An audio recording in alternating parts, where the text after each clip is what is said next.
Guys, so ever been thinking about great places to source as a reseller? Me too. It's something I think about quite frequently, having to source all the time. And today I'm just bringing you like 5 that have worked best for me. And again, this is just my opinion, what works for me. And if you're a beginner, you may, even as a beginner, already know all these things, but it can help to review and think about it. And I'm also going to throw in a few tips. So enjoy the video. Have a good day. And also, forgive me, I'm right here in my listing station, and there is a pair of pants in the background that I'm getting ready to list. But if you don't know me very well, like I started out a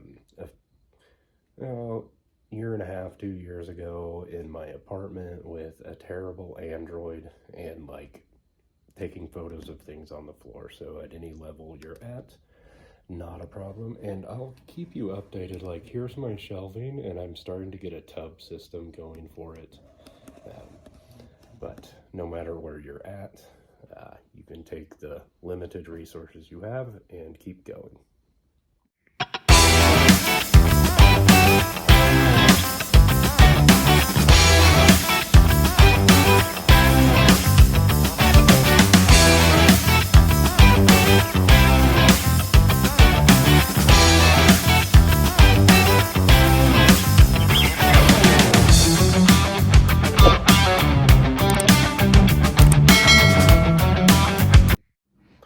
So the number one place to source for me, and I cannot stress this enough, it's been a lifesaver numerous times, but word of mouth.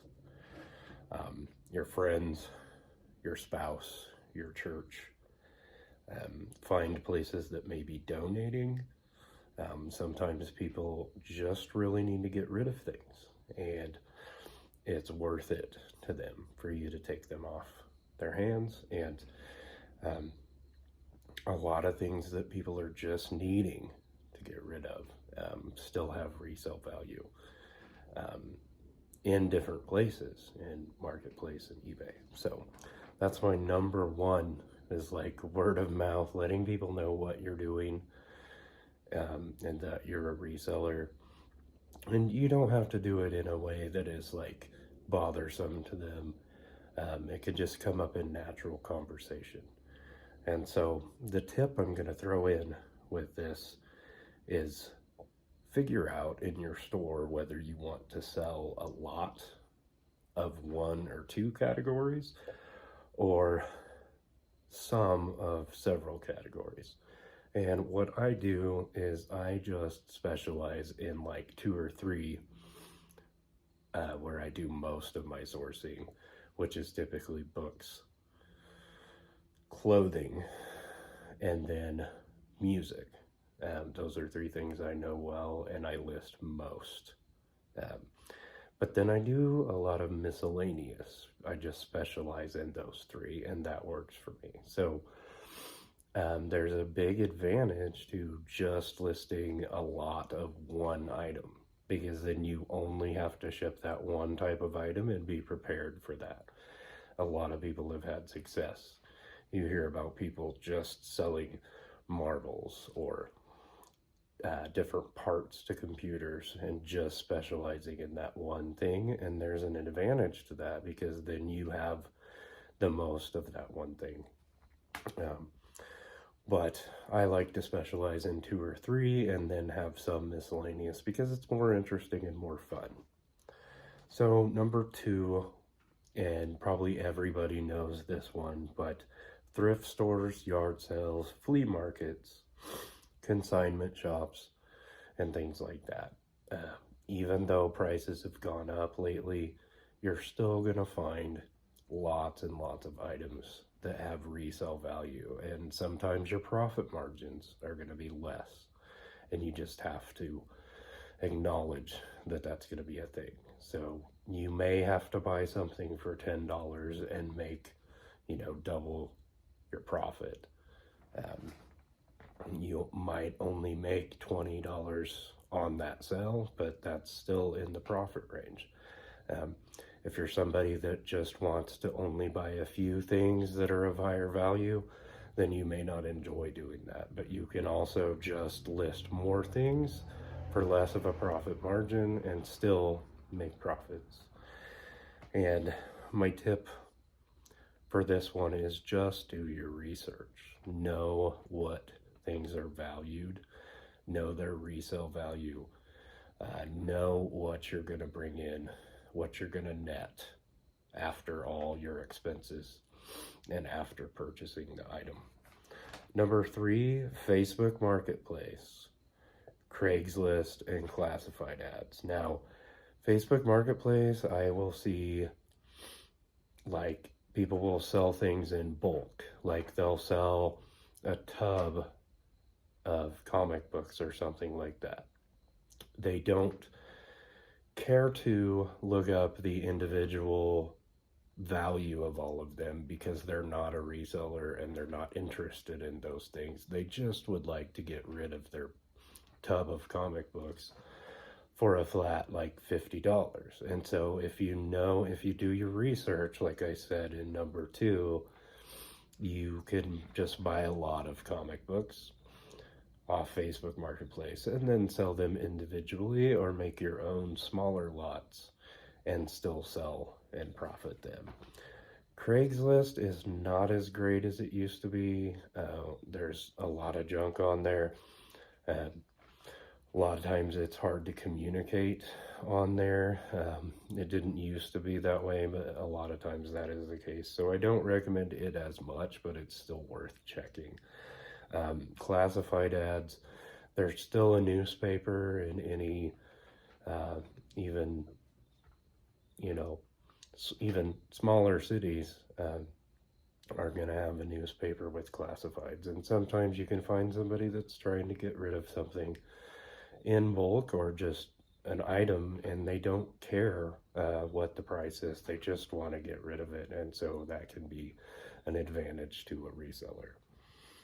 So my tip for this is, just know whether buying that thing in bulk or individually is going to help you flip something.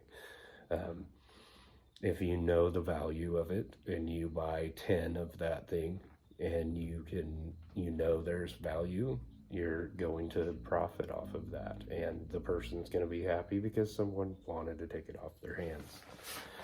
So number 4, check out what people are throwing out.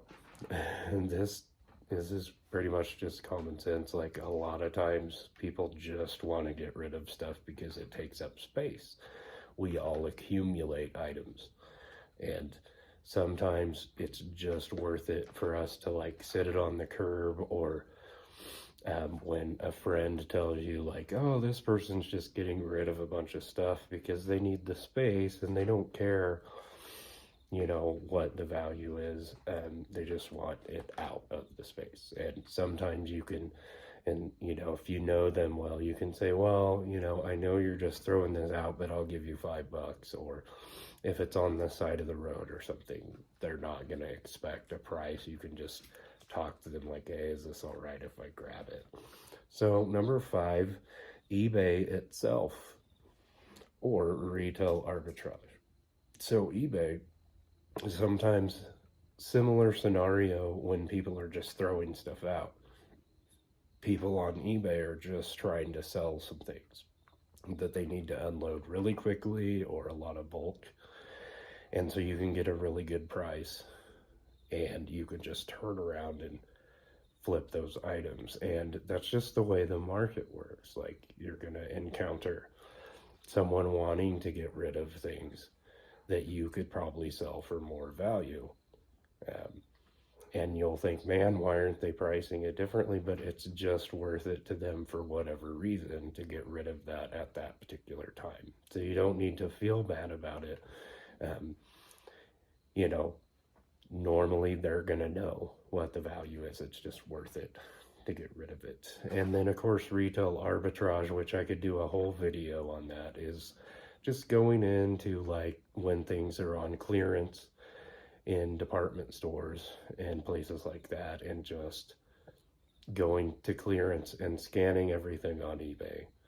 And sometimes you will find that things that are in clearance have a bunch of resale value. And it's not always going to happen. Sometimes you're not going to run into anything of value. You're going to spend a lot of time looking through things and you're not going to be able to flip them. But it is worth checking into sometimes, because sometimes they will be just trying to liquidate something that still has great value.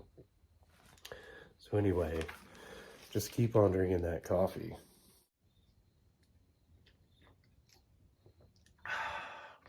And keep on freelancing. Have a good day, guys. See ya.